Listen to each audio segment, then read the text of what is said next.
Good afternoon. I'd like to welcome all of you here in our live audience and all of you who are listening over the internet to today's webcast. As you know, it has become our norm to hold these events during the week, during business hours in Washington. We wanted to do at least one presentation on a Saturday when people who still work had the ability to participate and to listen. With that said, however, our format will be the same. Mr. LaRouche will make a presentation, we'll then go to questions and answers, and I will begin, as I always do, with institutional questions and answers before I open things up, although I will, as I always do, invite people in the audience and those who are listening over the internet to submit their questions, which I will try to entertain in the course of the event. Obviously, today's event is coming at a rather remarkable moment. We are now more than 50 days into the new administration. And while a great deal of goodwill toward that administration and hope continues to reign, there is also growing dissatisfaction with our failure to address the critical questions that face our nation and face our population. There probably is nobody in the United States or outside the United States who is better suited and better positioned to address precisely those issues, both from the standpoint of policy and also of politics, than Lyndon LaRouche. So, ladies and gentlemen, without any further delay, I'd like to present to you Lyndon LaRouche.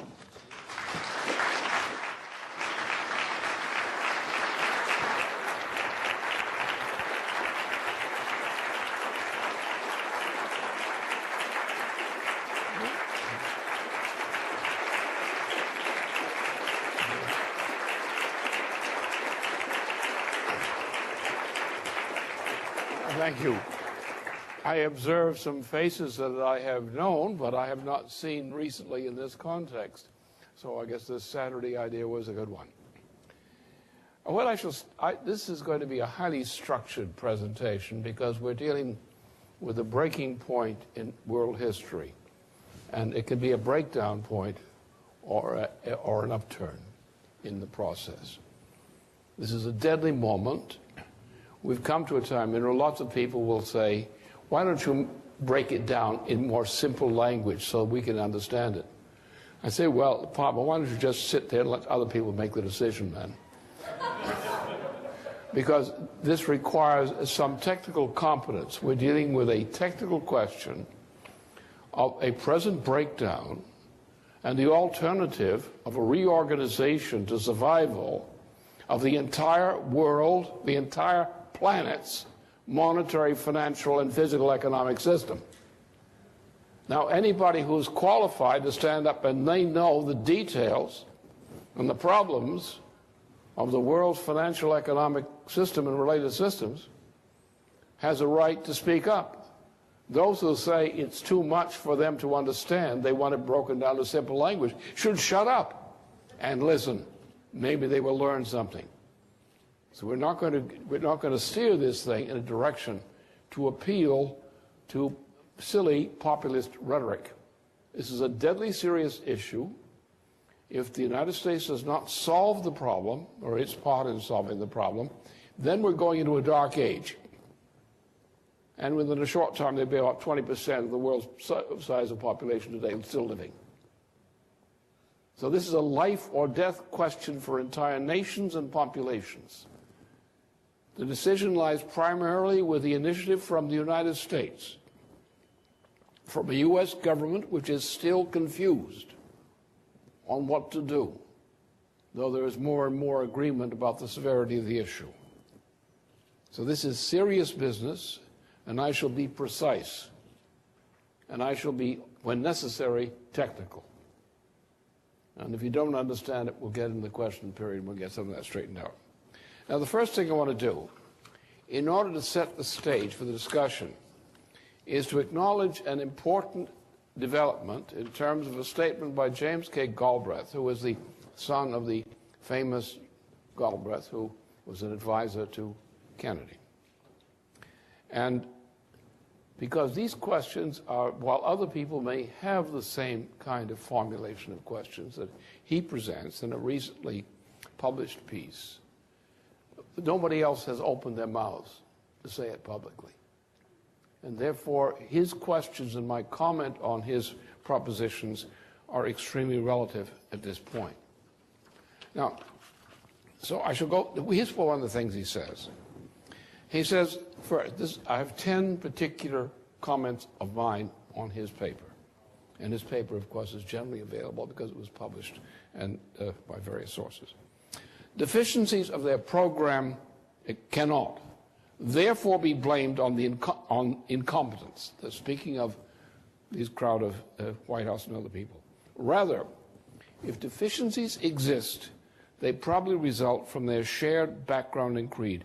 In short, from the limitation of their ideas. This I endorse. This is absolutely accurate. The people in there who are running this operation and making the decisions are collectively incompetent because the assumptions they're making, which are based on their past experience and education, is not appropriate to deal with a situation which has never existed to their knowledge beforehand.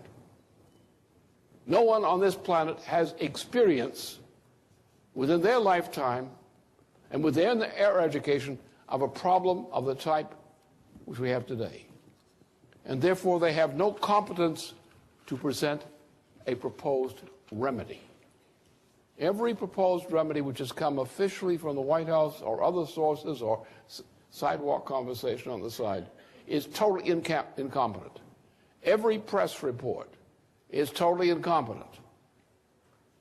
Every statement from governments on the economic situation is totally incompetent. And that's the problem we're going to deal with today. So this is why we don't need sidewalk superintendents on this discussion. Then his second, the point I make, and I quote him, his whole statement is published, right? His second point is, the deepest belief of the modern economist is that the economy is a self-stabilizing system. Correct. There is no inherent stability or stabilizing factor in the present world economy or the U.S. economy at this time. We've gone through a situation in which it is now revealed by events that there is no competence based on experience of these expertise, university education and so on, no competence to even discuss what the problem is. And that's why we're not getting good answers from officials. My third comment, or his comment, which I comment on, if recovery is not built into the genes of the system, then the forecast will be too optimistic and the stimulus based on it will be too small. Absolutely correct. There is no comprehension of this. What we're dealing with is a world financial breakdown crisis, which is now approaching at the point of inflection, at which the flood of money for bailout is engendering a hyperinflation of the type that Germany experienced in 1923. We're in that kind of period, like the spring of 1923. After an inflationary drive to bail out the German mark that occurred from the end of World War I until that point, in that period began to take off in a hyperinflationary explosion. And by the end of, from the spring of that year, 1923, until October, November of the same year, the German economy blew apart in a hyperinflation. We in the United States and in the world generally have now reached a point roughly comparable to that. There is no provision in the present system, the present international monetary system, as organized to prevent a general disintegration of the entire world economy. which would mean a genocidal collapse throughout the world, which would end up within a generation or so, that where you have 6.5 billion people living on this planet today, you would now go down to less than 2. That's the magnitude of the crisis. Fourth comment. First, the CBO did not expect the present recession to be any worse than that of 1981, our deepest post-war recession.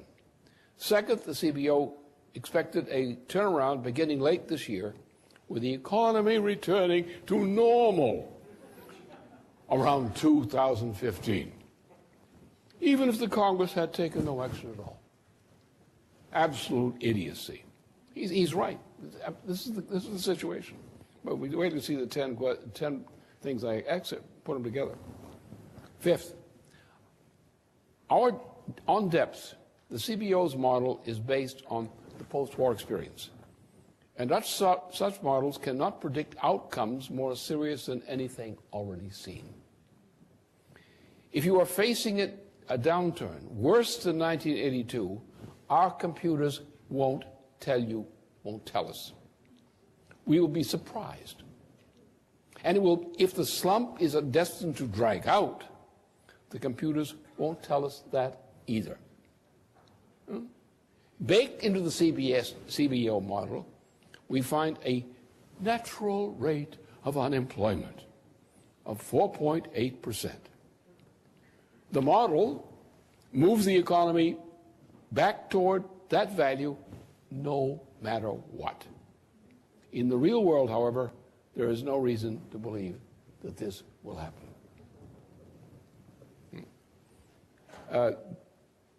Galbo's point at this point should be absolutely clear.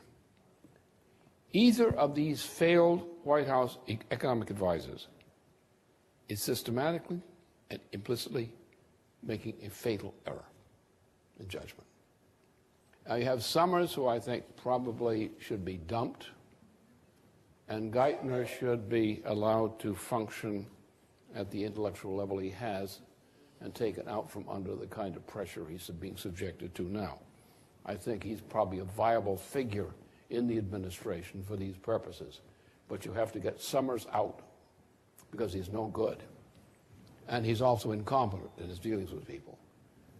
Then we have to build something with a minimum amount of shakeup for the maximum amount of benefit. Sixth, from Galbraith. This procedure guarantees a result near the middle of the professional mindset. The method would be useful if the errors of economists were unsystematic. But they are not. Economists are a cautious group. In any extreme situation, the midpoint of professional opinion is bound to be strong. Yeah? No sense of principle, no competence. Take the sense of the crowd you're sitting in the middle of, try to find the midpoint, negotiate back and forth, and come up with a solution, whether it works or not. And then said that's the best we could do. A seventh, my seventh excerpt from Galbraith. The initial package was affected by the new team's desire to get past this crisis and to return to the familiar problems of their past lives.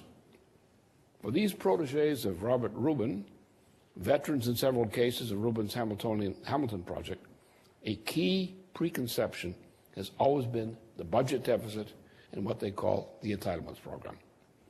This is DC speak for rolling back Social Security and medical care, and opening up new markets for managers and private insurers behind a wave of a budget bubble about long-term deficits and unfounded liabilities. Obvious. The oddest thing about the Geithner program, and I don't blame Geithner for this program that was stuffed on him, is its failure to act as though the financial crisis is a true crisis, an integrated long-term economic threat, rather than merely a couple of related but temporary problems, one in banking and the other in jobs. In other words, still the thinking is fix-it mentality. Do what you learn to do either in universities, which is generally indicates you're a complete fraud and failure, or just what you've learned from the course of life and professional life. Here you are with a situation absolutely unprecedented. There has never been, in the history of the lives of anybody alive today, anything like the present crisis. The last time such a crisis existed in European civilization, it occurred in the 14th century and was known as the New Dark Age. And if you're not willing to think about how a New Dark Age is organized, as by the Lombard bankers of that period, then you don't understand the present situation. What we have, the way we got into this threat of a New Dark Age, was by the same methods used by the Venetians who controlled the process and were operating through the Lombard banking institutions in usurious loans. These usurious loans then, like the attempt to bail out now, outran any range of the ability to pay the debts so generated. So then when the King of England said he wasn't going to pay on these loans he couldn't afford to pay, a chain reaction set in, and starting with the House of Bardi, which is actually a bank from the tiny city of Lucca in Italy. And when this bank went down, a chain reaction was unleashed in which banks and accounts in France as well as in England and elsewhere blew up. As a result of that, within the immediate generation, the population of Europe shrunk by 1/3. And the number of parishes in Europe collapsed by 1/2. And absolute insanity reigned throughout Europe at that time. We are in a situation like that now. That's the threat. And obviously there, he's right. We are in a situation, he keeps saying this, and these things I'm pointing to. This thing is beyond the comprehension or the willingness to comprehend of the leading private and other institutions of this country of relevance. Nobody's proposing anything. Nobody wants to even think about proposing something which goes outside those parameters. Then the eighth one. The oddest thing about the Guyton approach, or is it that one? All right, now the ninth. In short, if we are in a true collapse of finance, our models will not serve. It is then appropriate to reach back past the post-war years to the experience of the Great Depression. And this can only be done by qualitative and historical analysis. Our modern numerical models, statistical models, don't capture this feature of the crisis, which is precisely the collapse of the financial system. Now, this 10th comment is significant because it is a response to a fascist revival in the United States, typified by Amity Shlaes. Now, Amity Shlaes is British trained and associated with this crowd at the American Enterprise Institute. Now, these institutions, which are the so-called right-wing think tanks that advise and control the policies of the U.S. government to a large degree, and actually ran 2 Bush administrations, and actually 3 Bush administrations, counting the fathers, and not counting the fathers, 2 vice presidential situations back in the 1980s. The problem here is that these people are fascists. She is a fascist. Her policy is fascist. Not only is she a liar, but she's a fascist. She's not simply a fascist. She was London trained to be a fascist. But she's tied to institutions in the United States which were fascist back in the 20s and 1930s. What happened is exactly as this. You had a downturn in policy starting in 1890, leading up to all the wars we've had ever since on a world scale. What happened was that in 1890, the Kaiser of Germany dumped his counselor, Bismarck. Now, this was under the influence of the Crown Prince of England, who actually organized what became World War I. Right? Here was the sequence, and follow through this sequence to get a picture of what we're dealing with her, and with people like her, who is the right wing in this country that the president and his office have to contend with in the Congress, like Nancy Pelosi. Nancy Pelosi is part of this fascist crowd. Right? That's our problem. Right? Now, what happened? The British were determined to destroy the influence of the United States after the Lincoln administration and after the 1876 celebration, the centennial celebration. To break the influence the United States had, both in defeating the British Empire in the Civil War, because it was the British we were fighting in the Civil War. They organized it, they had their assets and so forth, and they're still there today, some of them. Huh? And then you had the 1876 centennial celebration. This was the point that the railroad expansion, the other developments from the Lincoln administration, had begun to take hold, and the United States was emerging as not only a power in the United States, but was being unified for the first time in all history as becoming a nation within its own borders, and the borders being two oceans, the Atlantic Pacific and the Canadian and Mexican border. We were unified by the development of transcontinental railway systems, a phenomenon which had never existed before in the history of any part of the world.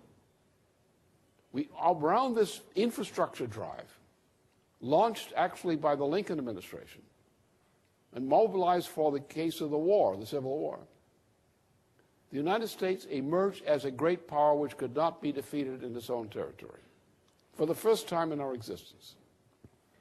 Then, 1876, you had an attendance of people from all over the world, representatives from leading forces in Germany, France, Russia, and so forth. And there was a sort of a stock-taking of the effect of this great revolution which had occurred in the United States during this period, especially the development of transcontinental railway systems.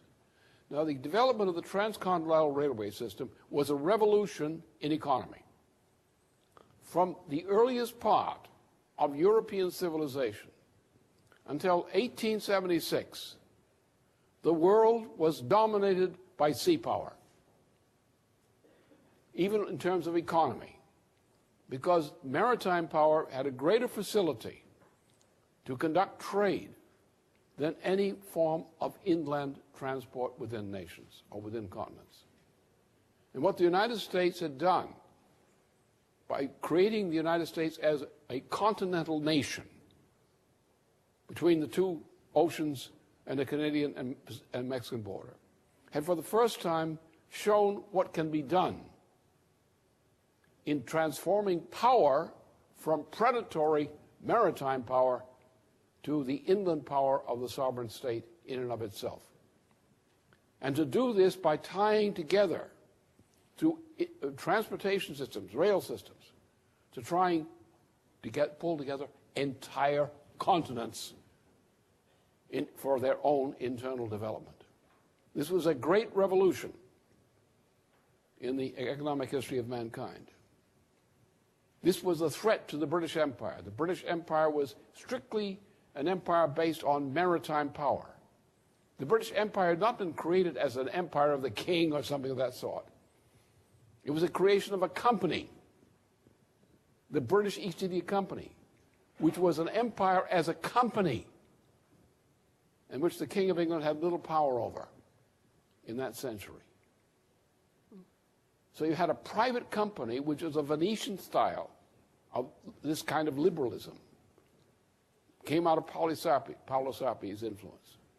This kind of empire has taken over the world. It had almost destroyed China. And it almost destroyed the India that it occupied. It destroyed Africa after 1898 in particular. As we see in Darfur today, there's no problem in Darfur. It's such, there's a problem there of two tribes which were between Sudan and Chad.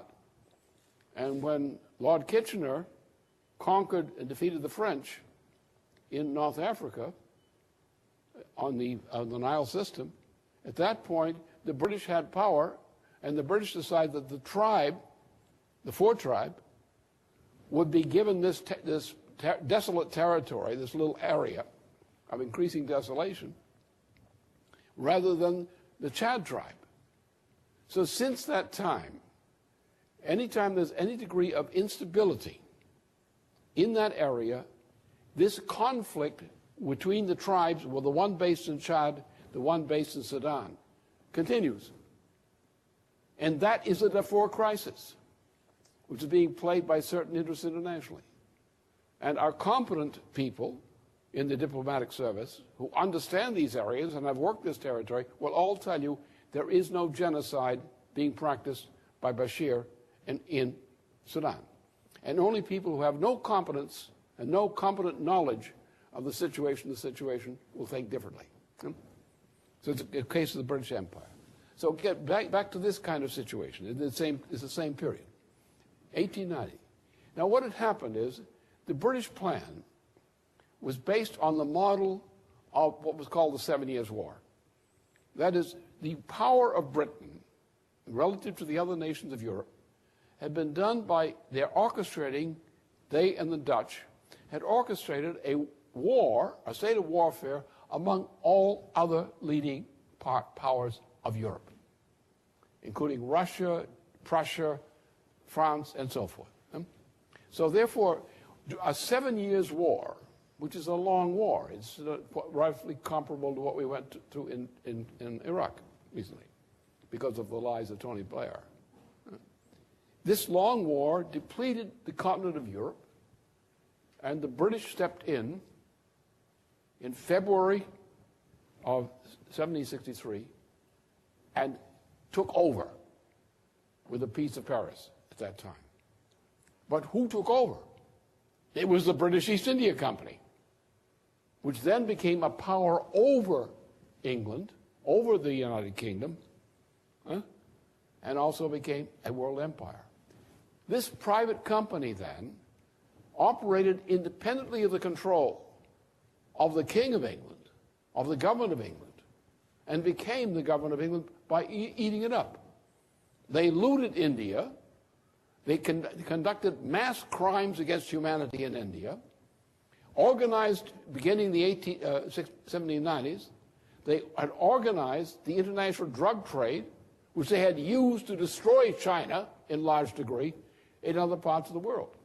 The drug problem today in the world, as continued by George Soros, a British agent, is entirely created by the British monarchy and its predecessor, the British East India Company. So this is marching on. So now we've won this Civil War. We've won it against the British Empire. We have not only won the war, we have created the greatest accomplishment in nation building in the history of mankind. Where 1876, people are coming from all over the world, prominent people, to look at what the United States has done. They carry this back to Europe and begin to do the kinds of things what we did in the United States. It was done in France with the development of the railway system in France on a similar basis. The international railway system, the Berlin to Baghdad railway, the Russian Trans-Siberian Railway. These things were all projects of the type intended to integrate the development of the internal economies of Eurasia, according to this model. The British then did the obvious, as they had done with the Napoleonic Wars, to use war on the continent of Eurasia as a way of destroying the ability to resist the British Empire. So the British were now out to create the greatest of all wars. But was one thing in the way.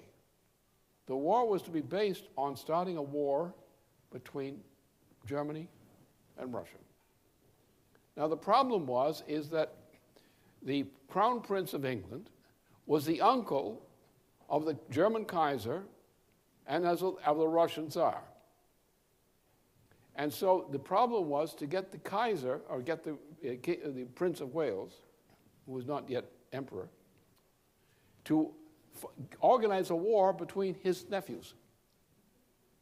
The way it was supposed to be done is they were supposed to start a Balkan War in which the Austrian Kaiser would react and involve Russia and Germany in this war, and thus to create a new 7 years war type by which Europe would be destroyed and all these American-style projects would be killed. Because what Bismarck had done, Bismarck had taken the American model, the US model, and with direct discussion with the leaders of the circles around the then deceased Abraham Lincoln, had made a gigantic reform in Germany, which was considered a great threat to the British, because a continental power was developing and the British Empire was going to lose power. So they want these fellows to kill each other. Now, Bismarck was smart. He's probably one of the greatest statesmen of that century. What he did as chancellor is he made a secret agreement as chancellor behind the back of his Kaiser, Wilhelm II, with the Tsar of Russia to agree that if the dumb, stupid, aging Austrian Kaiser, the Habsburg Kaiser, were to start a war in the Balkans, that Germany would not intervene to support the Austrian Kaiser. On that basis, the Tsar of Russia agreed with Bismarck that Russia would not deploy forces to intervene in a Balkan war. So the British wanted the Balkan War because that was precisely the method by which they were going to cause the breakup of Europe's development, by a war. They wanted essentially a war between Russia and Germany, with France involved as a major factor on the continent. So what did they do? The Crown Prince of England, the Prince of Wales, pressured his nephews to fire Bismarck in 1890. What happened that followed? Well, the British went ahead. They organized the assassination of the President of France, Sadi Carnot. They organized the Dreyfus case. And the Prince of Wales personally negotiated with the Japanese emperor for the Japanese emperor to ally himself as another big empire with the British to start a war against China. So now you have the second phase of the attack on China. The first attack on China was largely the Opium War. Now a new one came to really break up China permanently. And as a result of that, from 1894, 1895 on, Japan was permanently involved in breaking up China until 1945, organized by the British. The fact that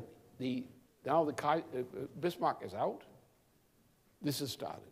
It starts with the Sino-Japanese War, Sino-Russian War, Russian War, and other wars. Then the Balkan Wars come.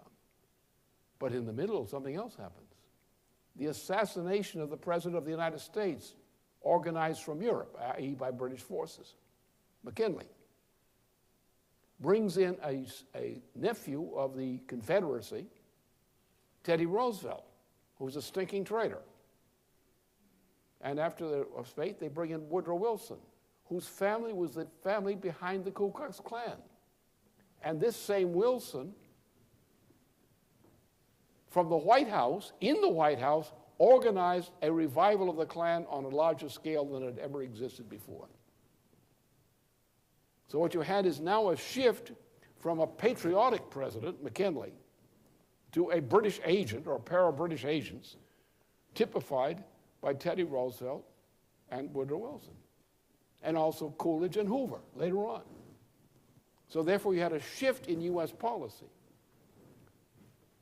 As a result of this process, you had the emergence of a pro-fascist movement in post-World War I Europe.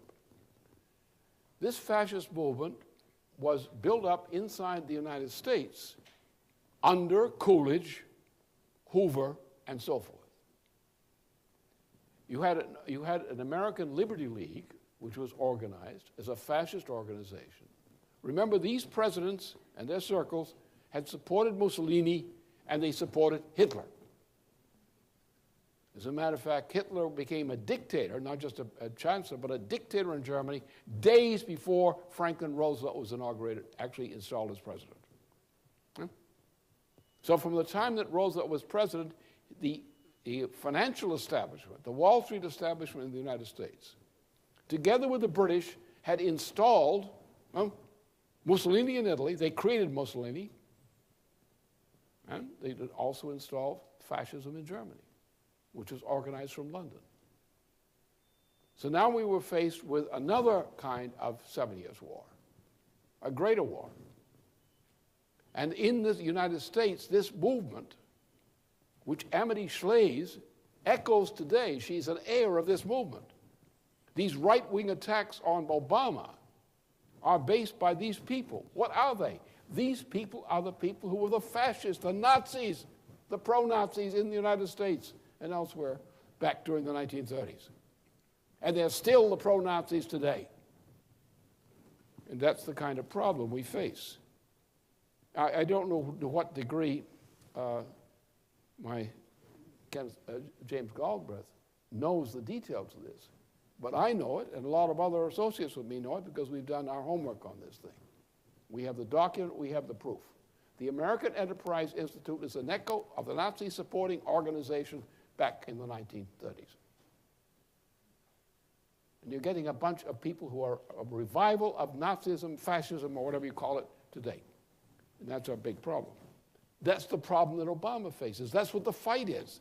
That's what the George Bush, remember, it was George Bush, the last president, recent one, whose grandfather, Prescott Bush, had actually moved the money on orders from his office in New York to put Hitler into power in Germany.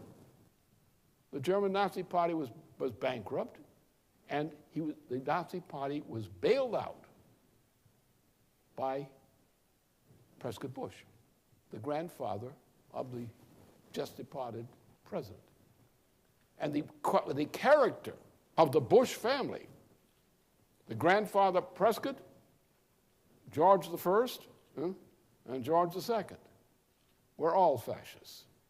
And what they represent in both the Democratic Party and Republican Party, to which they have ties, is the same thing. So what we're talking about, what this 10th thing I'd pick out, that Roosevelt was under attack by a fascist pro-Nazi movement inside the United States called the American Liberty League. And there were various organizations of which the American Enterprise Institute is one. What happened was with Pearl Harbor, Nazism was no longer so popular in the United States. And people who had formed these fascist organizations now were looking for a new cover. So what they did is they walked out of the offices they'd occupied under one name and walked into the same new offices with the same people or the combinations of the same people in new offices and new organizations. And what we have is that right-wing think tanks and some of the major press, that's been taken over in this country by the British interests, are all simply revivals of the same thing as the pro-Mussolini, pro-fascist Nazi organizations back in the 1930s, back before Pearl Harbor. And that's the point that we're dealing with, that Roosevelt, as Galbraith can say competently because of his knowledge of his father's work, there was never, contrary to the lies of Amity Shlaes and her types, there was never any failure on the part of the Roosevelt administration during the 1930s. There was tremendous pressure on the Roosevelt administration coming from fascist elements, including judges of the Supreme Court, to break up the operations of the Roosevelt administration. And so for a period of about 2 years after his re-election, Roosevelt was stuck with this thing about this 9 old men question.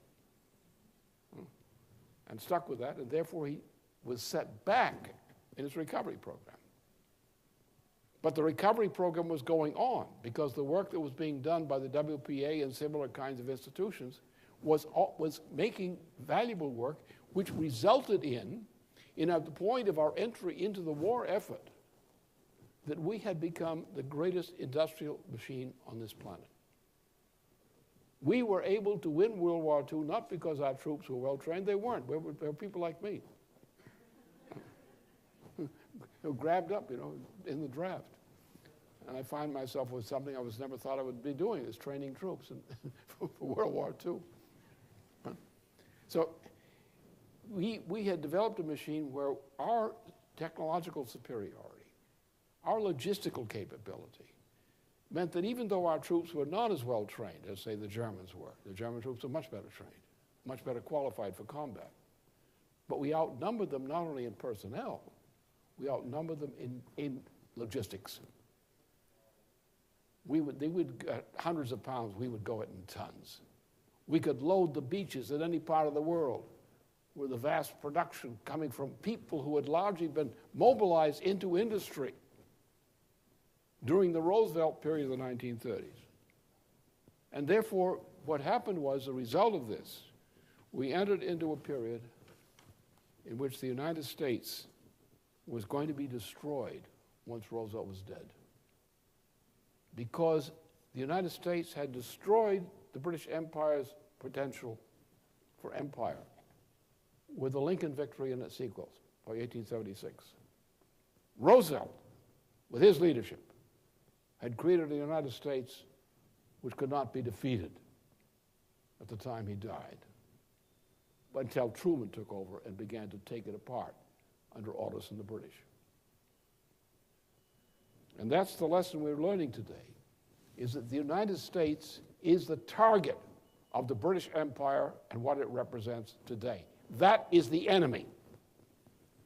And anyone who thinks differently, it goes into the category with Amity Schliessball as being a revival of the same thing as the pro-Nazi sentiment within the U.S. population back in the 1930s. And that's what really is James Galbraith is referring to. Now, at this point, I think that speaks for itself.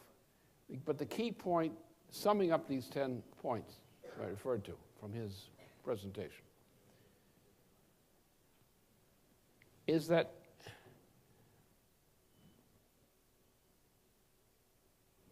what he says on economics, and he says it repeatedly, as you will note from this, is that there is the problem is intellectual among the professionals in the United States. They've been in university training for which made them incompetent in the way he indicates.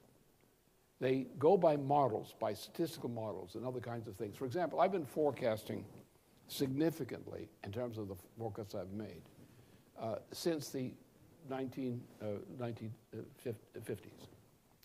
In 56, I was forecast what happened in 57. And just because I did a thorough analysis as an executive for a consulting firm. And I knew the facts, I knew we were headed for this thing had happened.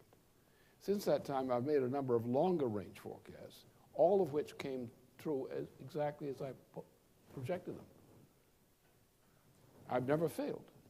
And at the same time, every one of these so-called experts and university experts and firms that conduct forecasting, the advisory, the Wall Street advisors, have all made forecasts or haven't made them. They've been incompetent. Now, why?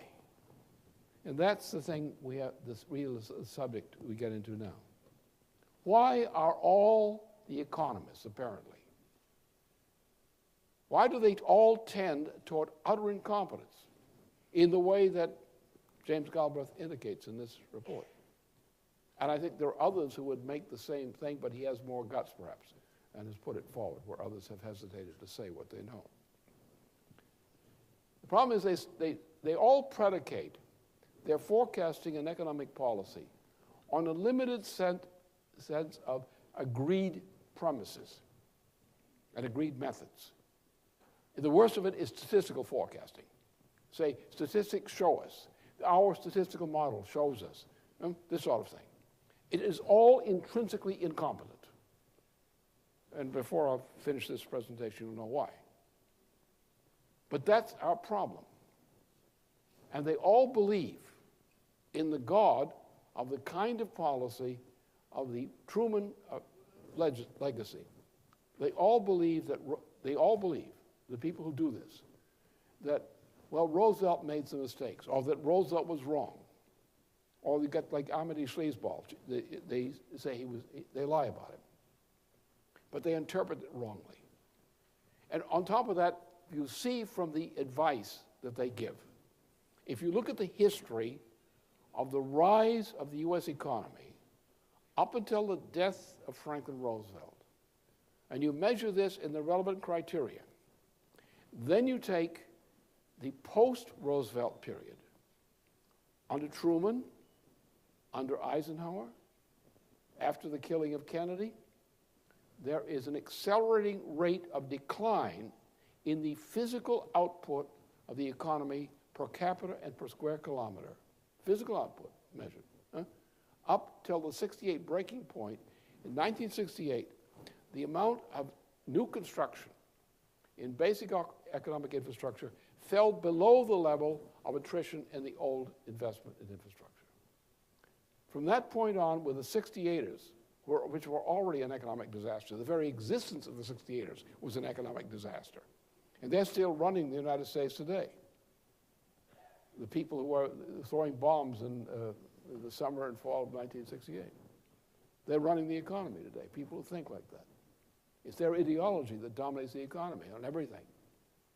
And there was a change. We went down. We have been destroying the U.S. economy step by step to that time. We've been destroying the world economy.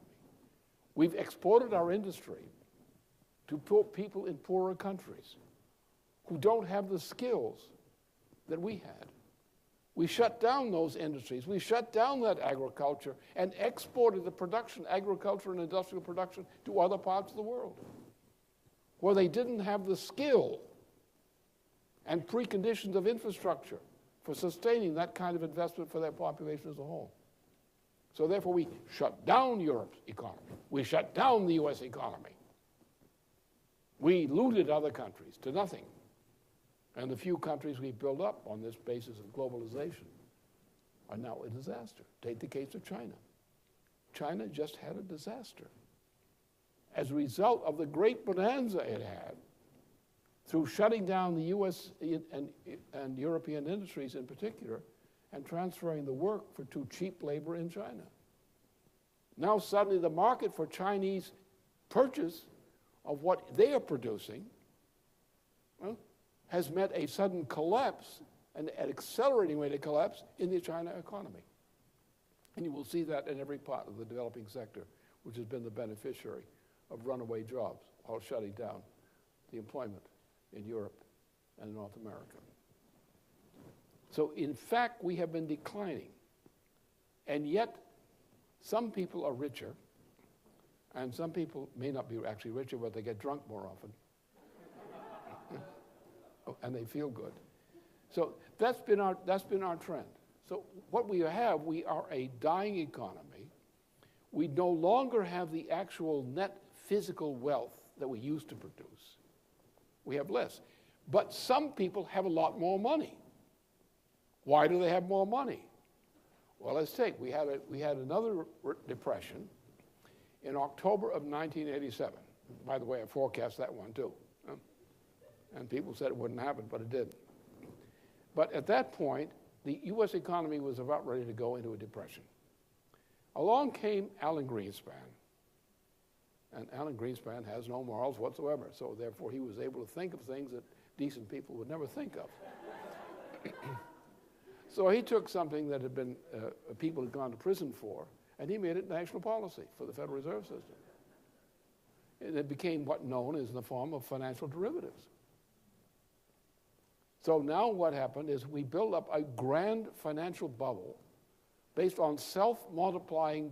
It's like a fungus. You put a fungus in your bathroom, it grows. The more you fight it, the more it grows, more fungus.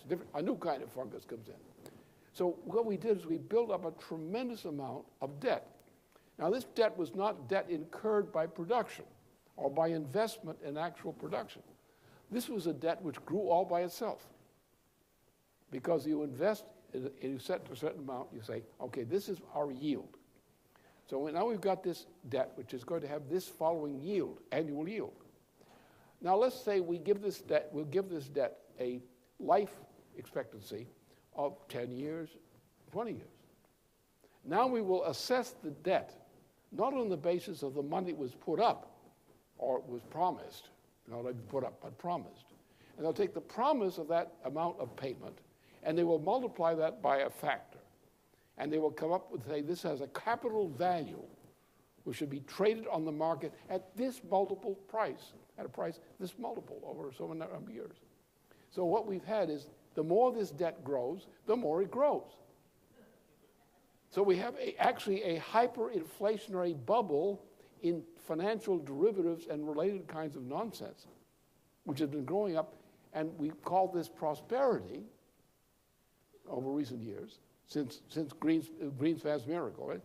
This is Greenspan's prosperity. We built up to the point that the amount of debt outstanding far exceeded anything that the human race could pay its entire lifetime. So then we have a crash. But when did the crisis occur? When did the problem occur? The problem occurred in this case when they let Alan Greenspan become the chairman of the Federal Reserve System. That's when it happened. You're saying the crisis is happening now. It happened then. That's when you contracted syphilis, buddy. Now you're feeling the symptoms.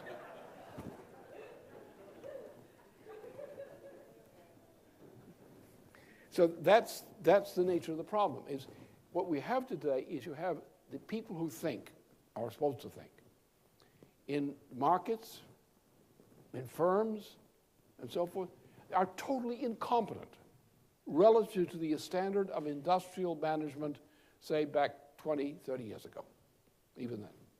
They're utterly incompetent. All they do is they come into a company, do nothing of any value, bankrupt the place, and walk out with a golden parachute.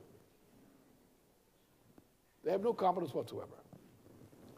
But what you had is a parasitical class, the so-called modern management class, typified by these firms that have been going under, like Goldman Sachs, or Goldman Sachs if you prefer. And this kind of thing is going on. So what we've had is we've had a destruction of the U.S. economy and European economies by all of these kinds of major changes or successive changes which occurred over these recent years. The actual productivity of society has been declining in real terms, as measured in physical terms, human terms, per square kilometer terms, over this period. We've had shifts, but the shifts have always been a downshift on a planetary scale. You move jobs to China, you pay less, that's why they move there. You shut down the investment in industry and productivity in the United States and Europe. The result is a net shrinking of the physical output of the world economy. But in the meantime, you're calling this a profitable venture, you're capitalizing this financially, you're building up a much larger volume of claimed assets, financial assets, while you're destroying the base. And when the world economy has been going into a negative profit ratio in terms of physical profit over these years, the result is obvious. You reach a point at which the rate of increase of fictitious value as against attributable real value is that rates are in such a fashion that you're about to go under. And that's what happened. Now in this period, go back to 2007. On July 25th, 2007, I gave in Washington area a webcast in which I indicated and reported that we were about to have on the verge of a process of breakdown of the economy which would accelerate. At that time, I indicated pro forma, and in some detail also, what the measures are which had to be taken to deal with this crisis. Had those measures been taken into, say, September or October of 2007, we would not have a crisis in the United States today. For example, my proposal then was, all right, take all the real estate sector. The real estate sector is totally insane. Prices are insane. What we do is we protect the entire household. We want to keep the people in their homes. So there we put the whole system of the mortgage system into receivership for protection in bankruptcy. Nobody leaves their home. In the case of difficulty where the pressure's on, we protect them by putting them under bankruptcy protection, so that anybody who's living in a home cannot be thrown out of a home because of this mortgage crisis. They stay there. The other thing is to maintain the stability of the community economy. You don't want people being thrown out, going elsewhere, so forth. You've got a chain reaction collapse. Secondly, there are banks which are actually bankrupt. Now, a bank has two aspects. One is its financial stability, and the other is its function. Now, you go back to Alexander Hamilton at the end of the Revolutionary War, when the colonies had financed the war effort for our independence. All of these colonies, or banks of these colonies, which had done their patriotic duty, were now essentially bankrupt. So, the idea of a federal constitution, as opposed simply to the Declaration of Independence, was needed at the end of the war. So Hamilton came up with a solution. And the solution was national banking. We would do what we can to save these banks by giving them government support. We would organize the government support through national banking. And it was this agreement on national banking which enabled the adoption of the U.S. federal Constitution. So this is a principle which I used, which is the foundation of the U.S. Constitution, that agreement, on how we deal with this system of where banks who have acted under government control, that is the government of the struggle for independence, are now protected for development to keep a banking system alive in the United States at that time.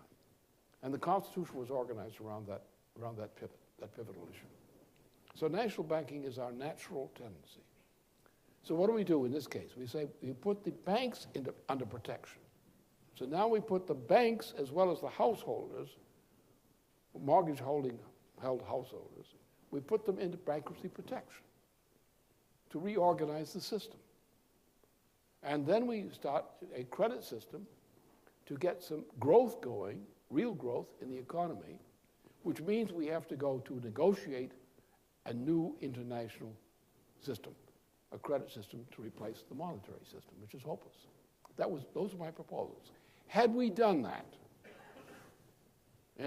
by the autumn of 2007, we would have no crisis in the United States today. But what did we get?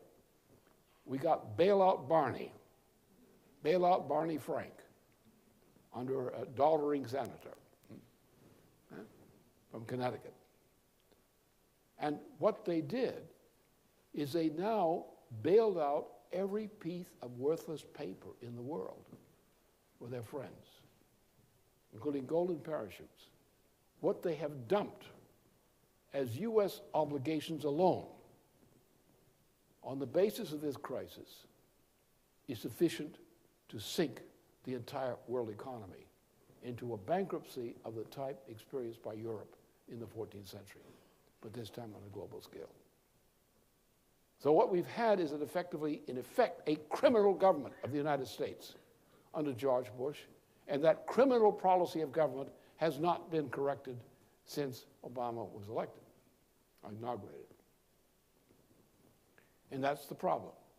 The problem is that these economists and others have no sense of how a competent financial system works. They were capable of operating when the previously existing system, which they knew the rules of, existed. As long as that system worked and did not collapse, they thought they knew what to do day to day, month to month, year to year. But when the system collapsed, they had no idea of what to do about it. And that's where we stand today. That's what you see with Geithner, is his problem. I don't think he's incompetent any more than most people are in that field. And I think he could be a very workable secretary under the right conditions if he was given a free hand to follow his own conscience and good advice. But right now, the United States, under the present administration policy, is headed toward the point of outbreak of a hyperinflationary explosion which would destroy most nations and most of the world, and the United States included. So that's where the issue of Galbraith's operation comes into play. These guys who are trying to run the system have no idea of what they're doing. They have no conception of what the problem is and no conception of what the solution is. And if we don't change that, we're not going to have a nation. Now, what he puts his finger on, he says, these fellows, and repeatedly, in the points I picked out for comment, he says consistently and correctly, and he's the first one to say it from that whole crowd, which is why I pick on him, because I know he's a good guy, essentially. That what he's saying is, you guys using your various systems have no idea of what you've been doing and no idea where you're going, because you're now faced with a situation for which you have no experience and no knowledge. And you have no way of actually, on your own, of coming up and seeing what the problem is you're actually dealing with. You're all sticking to some predetermined, estimated system and trying to impose that on reality. You know? It's like trying to, conduct a successful marriage with a dummy in a department store window. No matter how sincere you are, it doesn't function. And that's the problem. Now, this comes into a much deeper problem of the same nature,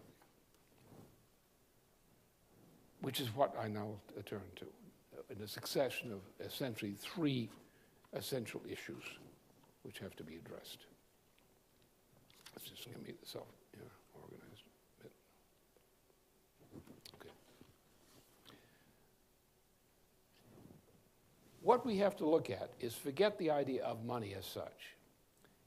Money is necessary. It's necessary because exchanges occur between people, and you have no way of, in these exchanges, of directly determining what the value is of something. So therefore, you set up a system which is workable, which use estimated prices as a measure of value. And you do it in such a way and under such management that the economy actually grows. But you cannot, from a monetary system, determine how an economy should grow. So we get into this other kind of problem. What is it? What is the physical principle which determines a successful form of economy? What's the physical principle involved? And the economists, like the ones that we deal with normally, have no idea what that is. As a matter of fact, things have become much worse because as we became deindustrialized and we broke apart the two sectors, the leading sectors of production, manufacturing and agriculture, we have destroyed American agriculture. We've destroyed American industry. In a sense, as a growing operation, the way it used to be successful. And therefore, the people who are managing large corporations, such as, say, General Motors, or were managing it or something before, now they're just stealing from it, were totally incompetent. The new generation that came in, take my generation, for example. My generation was competent. The next generation was not.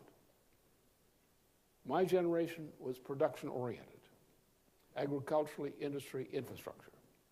My generation was shaped largely by the refreshment of the Roosevelt experience, the Roosevelt administration experience. Recovery, agricultural revolution, industrial revolution, technological revolution.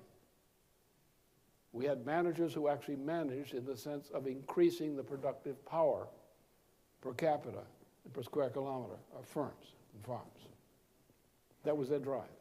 From 1968, particularly, from that point on, our productivity was destroyed, and no longer did management have any commitment to maintaining an increase in actual physical productivity in agriculture, industry, or in the actual physical average standard of living.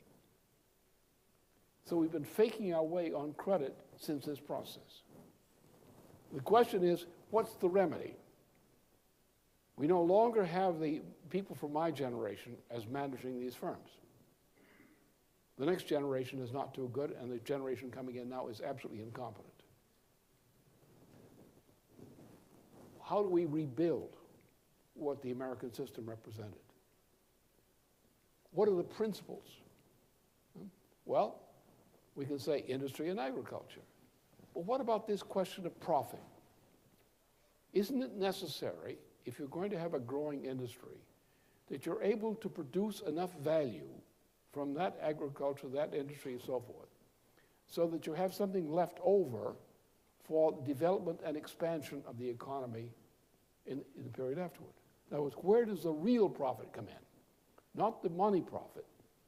We've seen what money profit is, but real profit, that is a physical profit, where you get more out in terms of production than what you put in. You get an increase in the income of labor, an increase in the productivity of labor. How do you do that? Well, you have two things to consider primarily. You have the overhead expense, but just turn to two things, agriculture and industry, and look at two factors in agriculture and industry.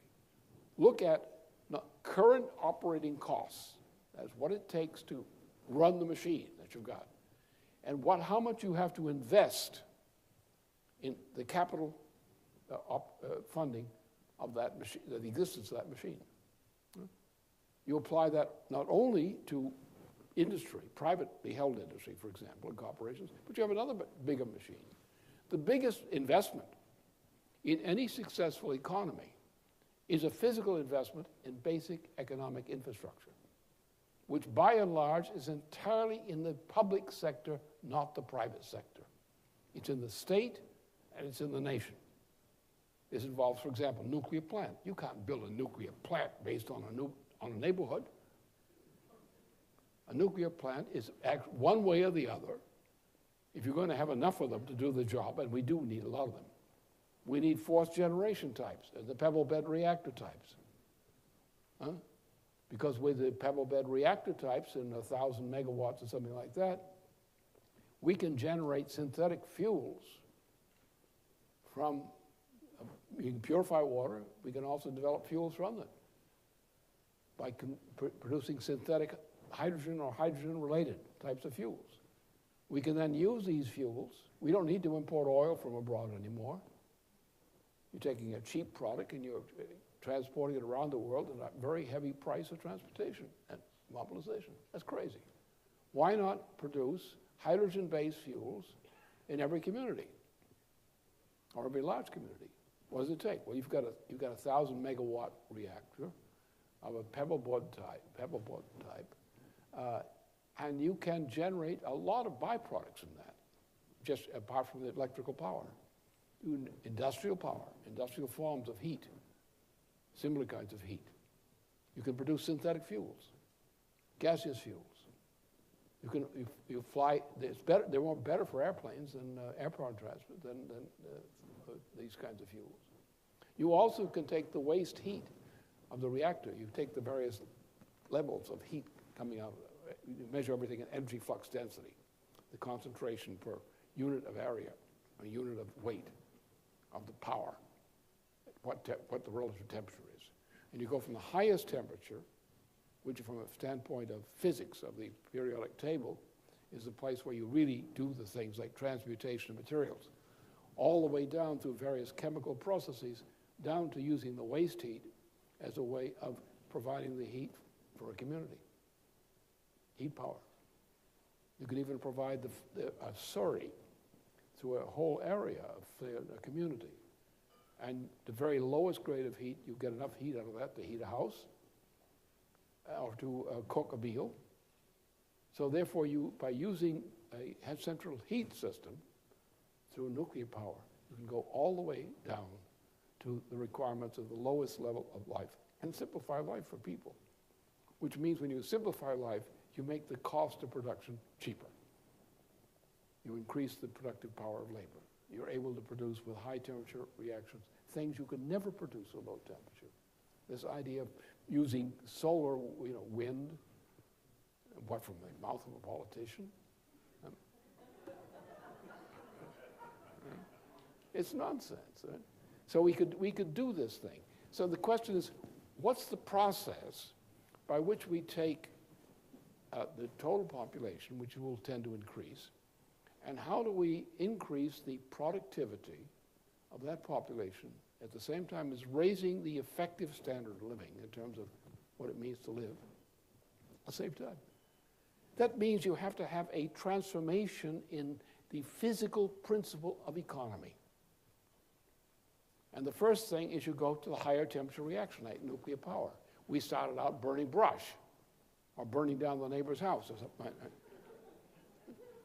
We went up to using charcoal, which is a better fuel than wood. We went from there to other sources of power, up the scale, to natural gas and so forth. Then we get to the point we seem to reach a level. Then we come in with nuclear power. We come into orders of magnitude, greater density of power, higher temperatures. We can do things we could never do before. Then we come on with the prospect of thermonuclear fusion, which is 1,000 times or more the efficiency and power represented for the same quantity of calories that you get from even nuclear fission. So by going up the scale of technology and science and technology to higher levels of productivity, as long as you keep this factor of the development of the intellectual powers of the labor force moving upward, the labor force will produce innovations which will increase the productive power of labor if you invest in them. So therefore, the society's policy should be to do that. The other side of the policy is that the difference between man and beast, what the idea of the difference of the noosphere from the biosphere. That what's the difference between the human species and an animal species per square kilometer, for example. No animal can invent an idea, a concept. Only human beings can invent concepts corresponding to the equivalent of physical principles. So therefore, the real source of increase in power or increase in income and wealth, real wealth, is the increase of the productive powers of labor through the equivalent of scientific progress and investment in scientific progress. Now, the other side is we're living on a planet which has a very interesting phenomenon, and this is the tough one, which I have to present to you, even though it may seem technically challenging. There's a fellow called my dear friend from Russia, Vernadsky, P.I. Vernadsky, the man who developed the concept, among other things, of the biosphere and noosphere, of the living processes as against the non-living processes, and of the processes affected by the human mind, which no animal can replicate. Now, in the animal kingdom, you don't measure animal kingdoms in terms of species as such. You measure the animal kingdom's productivity and potential productivity in terms of groups of living species and how they interact. This group is then has a certain potential for its population as a whole. Generally, what happens is in the animal systems as such, systems tend to equilibrate. That is, they reach a certain level and they level off, the countervailing effects. With man, this is not the case. I would just compare human beings with baboons or with higher apes.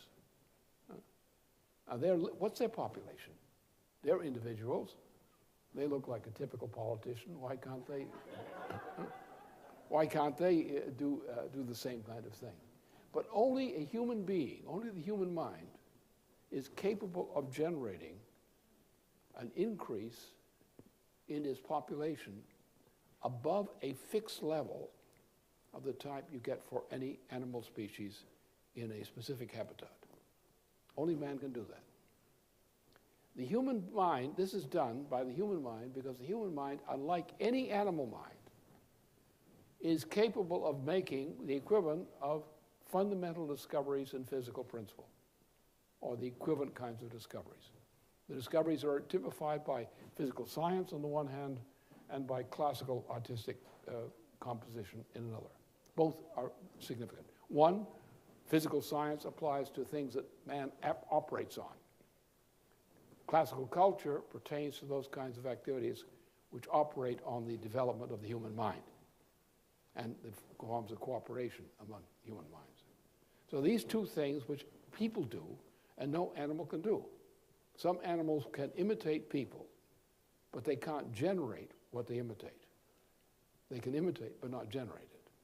Only the human species is creative in that sense. Now, living processes are also creative, but there's no consciousness involved.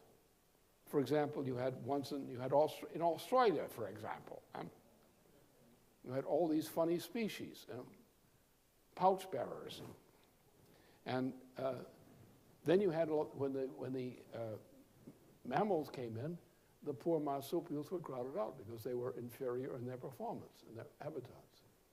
But this was the advancement from marsupials to mammals was a effect of evolutionary development among living human species, going upscale.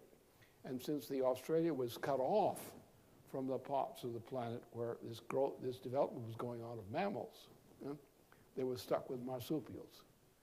And then when the rabbits came in, which were not mammals, then all Australia had a problem with all the rabbits, which ran loose with no natural opponent.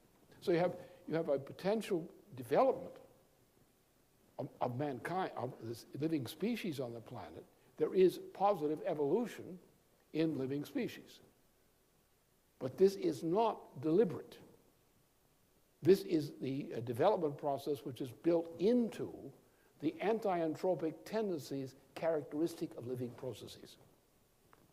Now, so therefore you have a 3 layers in the planet and in the solar system you have to deal with in physics. One are those products which are characteristically not products of living processes, non-living material. Then you have another character which has 2 components. It has, first of all, living processes and byproducts of living processes. That is, these things may be technically dead, not living, but the form they take chemically in terms of the periodic table and similar criteria exist only as byproducts of living activity. Thirdly, you have another which exceeds all potential for either the abiotic domain or for the biosphere, which is called the noosphere. Mankind. So what happens is, now get the picture. You have the planet Earth. The planet Earth has a mass which is about the same amount, or in the same range, at least in rations, that it was when the planet was created as a product of spinning off of material from the sun into an orbital pathway, probably by induced fusion with polarized fusion.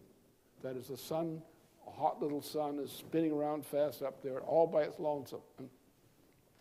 And it develops around it, it develops a plane, a planar mass, which surrounds the sun, from which this is spun out, this mass. The radiation from the sun hitting this mass reaches the higher equivalent of temperature than in the sun itself. So this mass goes under a transformation.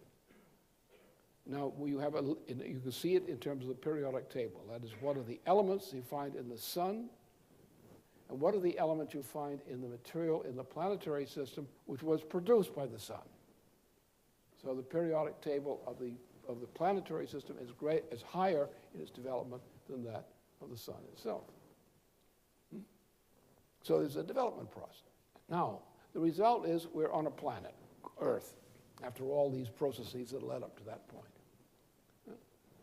And the mass of the planet Earth is relatively about the same it was when it first became a planet. But now you have three categories of composition of this mass, at least the surface part of the mass of this planet. One is the mass of the planet as a whole. Now it's divided into three components. One component is the abiotic component, presumably the most primitive type of component. The second type is the biosphere. Those elements which were either living processes or existed only because they are products of living processes. You have a third one, which is the part of the planet's weight, which is attributed only to human activity, human beings and human activity. Now, among the three, you have the rate of increase of the biosphere is increasing relative to the total weight of the planet. And the rate of increase of the human area, the noosphere, is increasing more rapidly than the biosphere. Those are the conditions for successful life of mankind on this planet. The biosphere must be increasing, but the noosphere, the sector which pertains to human activity and human products, must grow more rapidly than the biosphere. How does this occur? Well, you have a principle. It's called the law of zero growth, of entropy. And there is no law of entropy. Entropy is not a characteristic of the universe. It certainly is not a characteristic of the solar system. You start with a sun, a lonely sun, spinning crazily, looking for a mate, out there in space all by its lonesome in a fringe area of our galaxy, in the Milky Way. And it gets hotter and hotter, and it begins to spin off material. It begins to lose its rate of rotation. As it spins off material, it sheds some of its own material to try to slow down. In this area where it sheds material, suddenly this thing is going into creating new higher orders in the periodic table, as we call it, retrospectively. This material is spun out into pathways, which correspond to the pathways seen by Kepler in defining the principle of universal gravitation. In this process, this evolution is occurring, abiotic evolution in the process. Then forms of life emerge. They probably emerge in most parts of the solar system.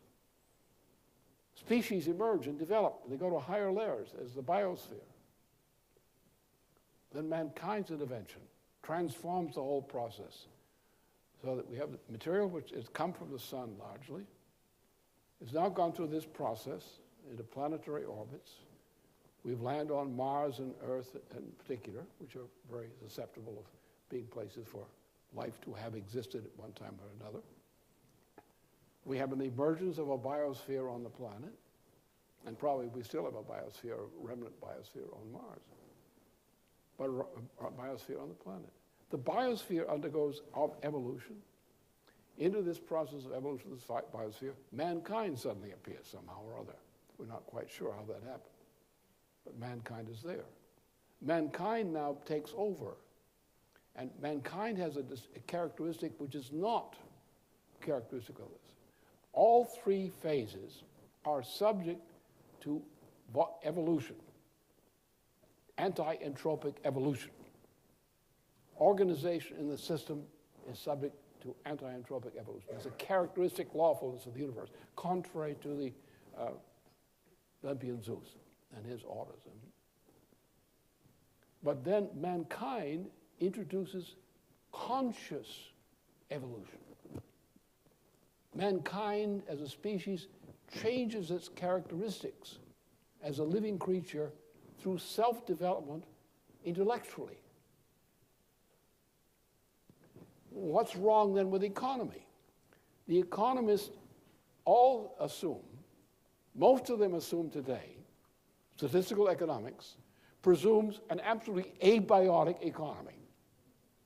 There's no mathematics, there's no principle taught by these economists which requires the existence of living principles. And when you look at some of the accountants, you realize they are not really alive.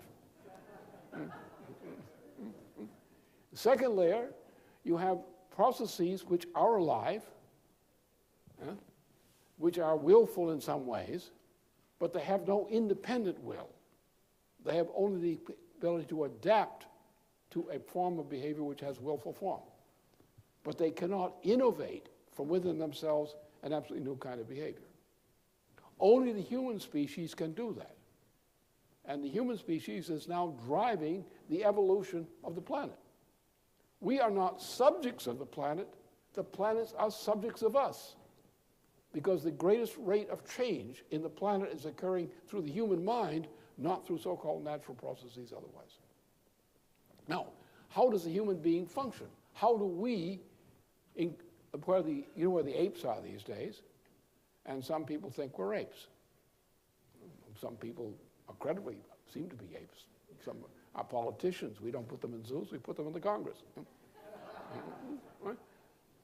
But the difference is that the human being is able to willfully transform human behavior, including mass human behavior, in such a way that the power of mankind to exist, to increase its population, is inherent in the nature of mankind. What this takes the form of is the development of the conscious emergence of willful forms of development, what we call scientific revolutions, or the equivalent, or artistic behavior, classical artistic behavior, the same thing. We create, the human mind creates in society something that makes a human being implicitly immortal. You know, the body dies, but the effect of ideas, which are creative ideas of mankind, is immortal. What you do in science, competent science instruction, you relive the act of experiencing a discovery. You don't take little kiddos and stick them into a university and say, learn this, learn this, learn this. What you do is you put them in a special hot box and you say, discover this. We won't tell you how you do it. We'll give you the parameters of your job. And you figure out and work out the answer. All you do is you put these questions in a certain sequence which makes sense, and therefore you assume that the young kiddos can make these discoveries, one after the other. So in our case, we, through willful increase in the equivalent of scientific knowledge and classical artistic knowledge, because that pertains to the way people organize in respect to people. People-to-people relations are creative in terms of artistic development, classical artistic development. So now the human species willfully, by going to higher orders of magnitude, both in physical action on the planet and in terms of the way we organize relations among human beings, as in classical artistic composition, mankind is increasing its power in the universe. That's how we're able to sustain 6.5 billion people on this planet today. We don't have 1 billion baboons. We don't have even 100 million higher apes. But mankind looks like a monkey, sometimes behaves like one. But mankind has changed the nature of man himself through creativity. And is changing the earth and actually changing the universe implicitly, not as something on earth, not as a product or a secretion of the earth, but as a power which we demonstrate by space activity, a power which is capable of transforming the solar system and going beyond. And perhaps that's part of our mission for being human. So what Galbraith is saying, in his first, he's saying we are limiting ourselves to certain bounded assumptions which are not appropriate for our problem. And what is the key? The teaching of the principle of, so-called principle of entropy is the killers. Every part of the universe says the universe is not entropic. The universe is self-creative. All processes in the universe express continuing creativity. Mankind is a case of conscious creativity, willful, conscious creativity.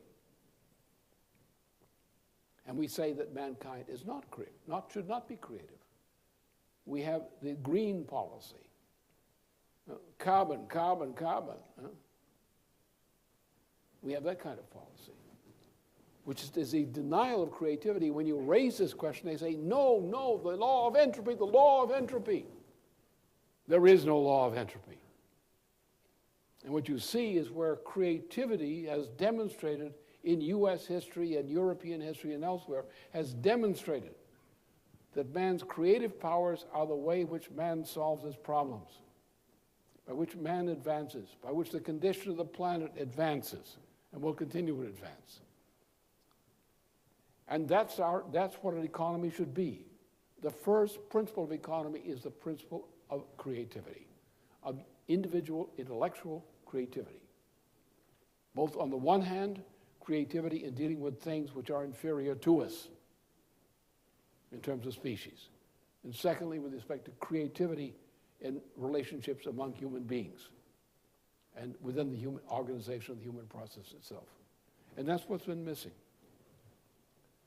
There is no provision for creativity per se in the economic policies of the United States today. We have a green policy, which is going backward, getting back to the ape as quickly as possible. And that's what the problem is. And that's what I deal with in my work. And that's what's lacking in our economic policy.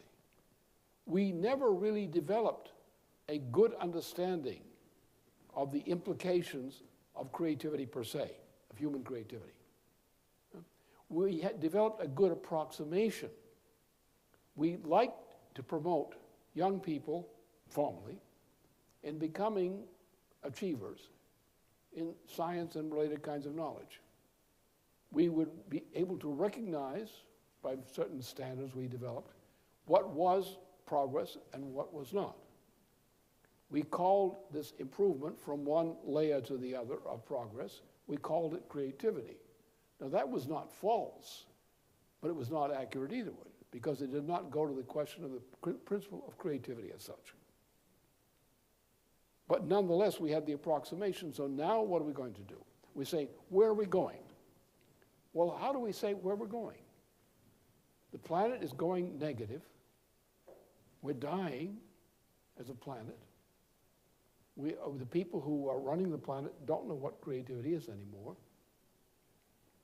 How do we expect to organize a recovery, at least a prevention of the collapse of the system the way it's going now? We have to have a consciousness about creativity. Now, the issue of nuclear power is the test case. The only way that mankind is going to be able to continue to live successfully on this planet is by going through the stages of development of fission technologies and thermonuclear fusion. That's the standard. It's not the only thing, but it's the standard. Also, a deeper insight into what is defined as the biosphere by Vernadsky, to think in those directions instead of taking the happenstance of good ideas and arranging them in a certain sequence. We've got to have more insight into what the connection is among these successive stages that we recognize individually as being advances.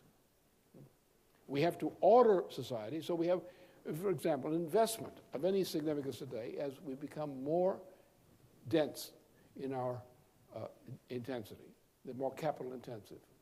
We have to make investments which are in the order of 100 years. For example, a mass transportation system and other great water systems are 100-year investments.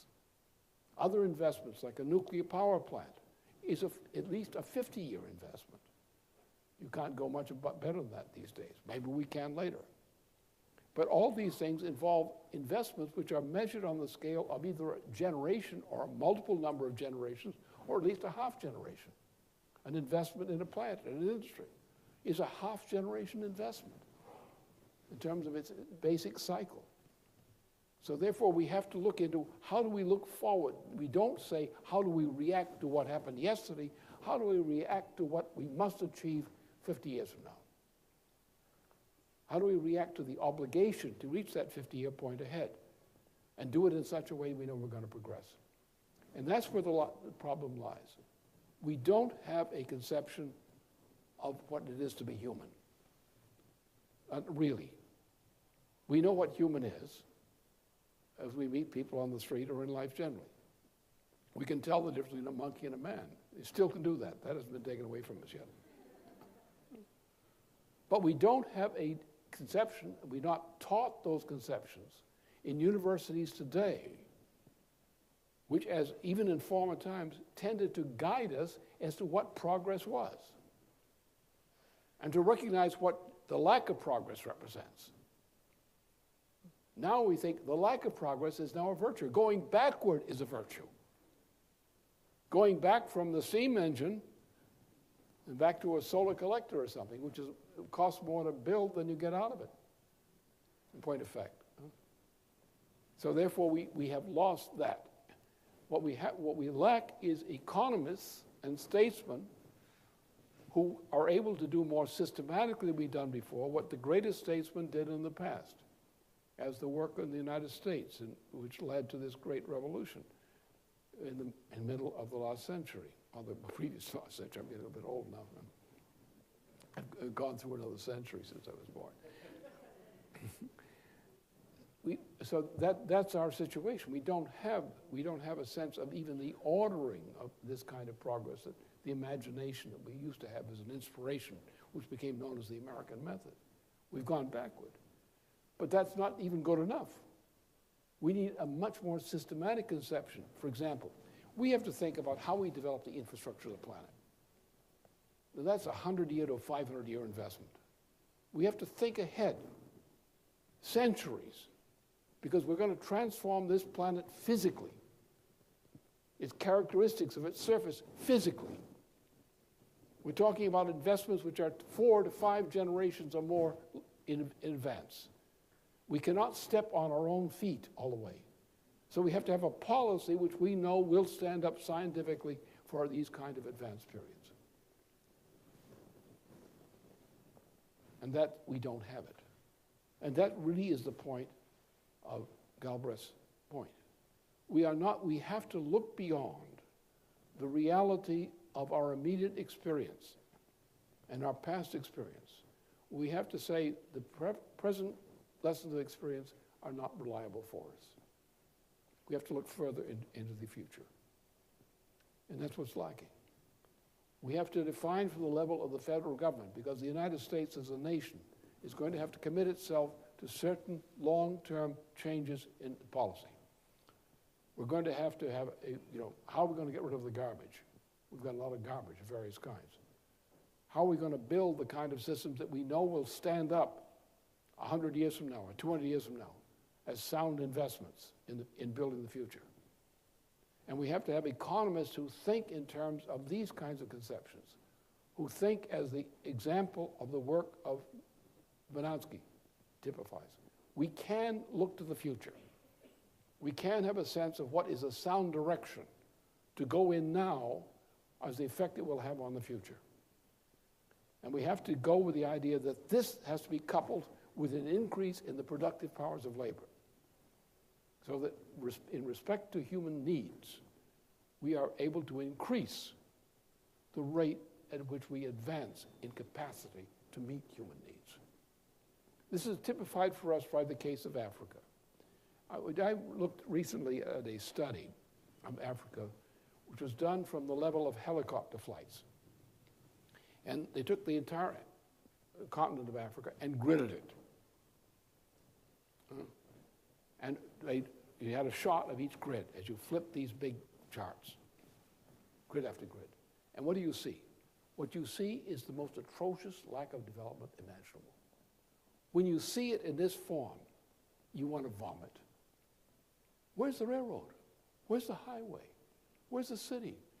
Where are all the things we know that are required for European standard of living? The thing is horrible.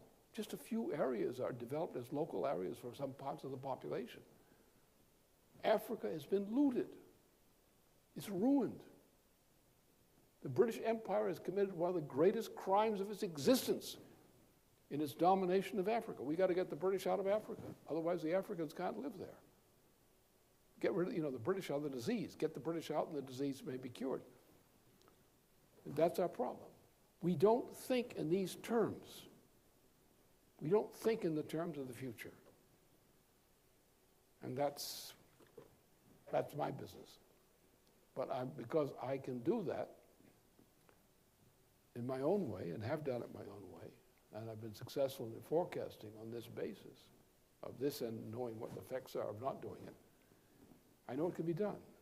And what the problem is, as he has put forward, as Galbraith has put forward, the problem is there is another part which we're neglecting, that part we haven't touched, the part we've overlooked by our existing assumptions. And what this president needs is an economic policy with a vision of the future. What does that mean, in a sense? Most of our investment today in the future of the United States will be capital investments in basic economic infrastructure.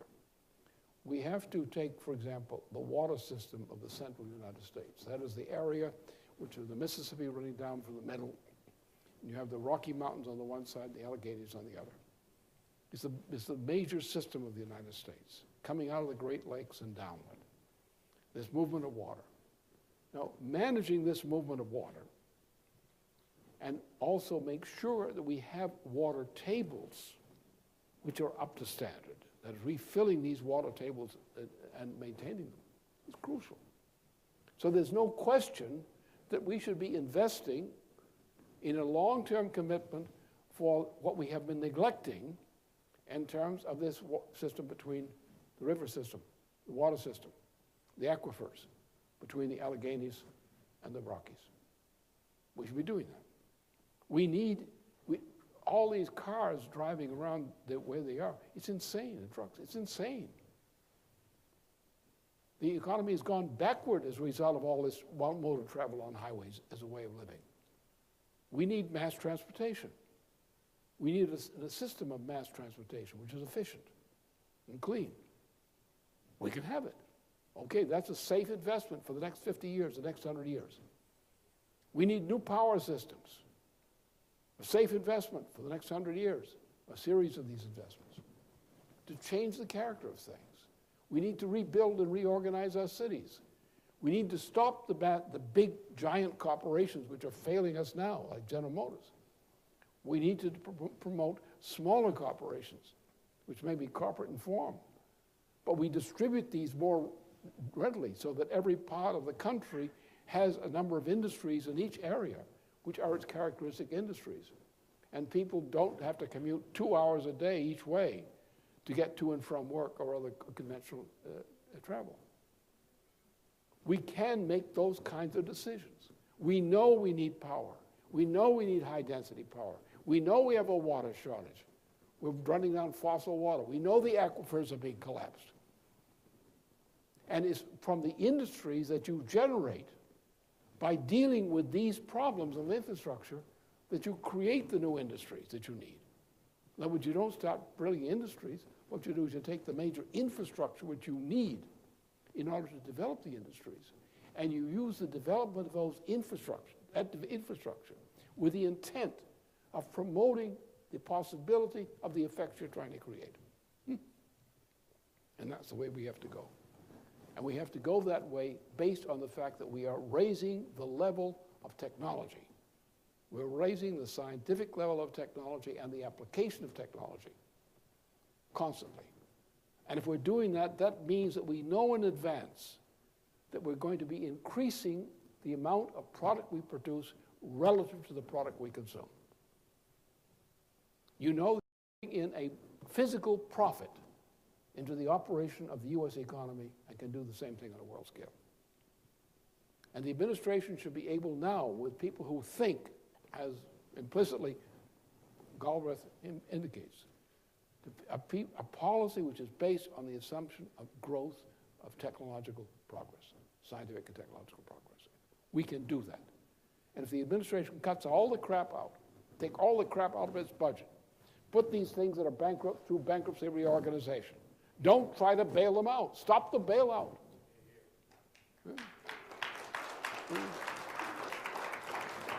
We can do that. What our job is, and what my concern is to guide the present administration away from these swamps which is being pushed into, and take this view that this administration, the Obama administration, can now use the fact of the crisis to put through the kinds of policies, long-term policies, which can only be put through in this way through a sense of crisis. The American people, by and large, have no love for Wall Street. They have almost no love or negative love for what's in the Congress right now. The hatred on of operations on the federal level is beyond belief, and it's increasing at an accelerating rate. Ordinary people out there are ready to kill because nothing is working. Everything that's valuable to them is being taken away from them. They're being robbed. And they can't trust anybody. And if the President of the United States can demonstrate that he can be trusted, and trusted in terms of taking forms of action which are going to change the direction in which we're going now, he will have full support. I think that's what Galbraith is saying in one sense or another. And I give him credit for being the first in his position to say it. And on that basis, I think we can win. I think we can beat this thing. It's our last chance. I'm determined you're going to take it.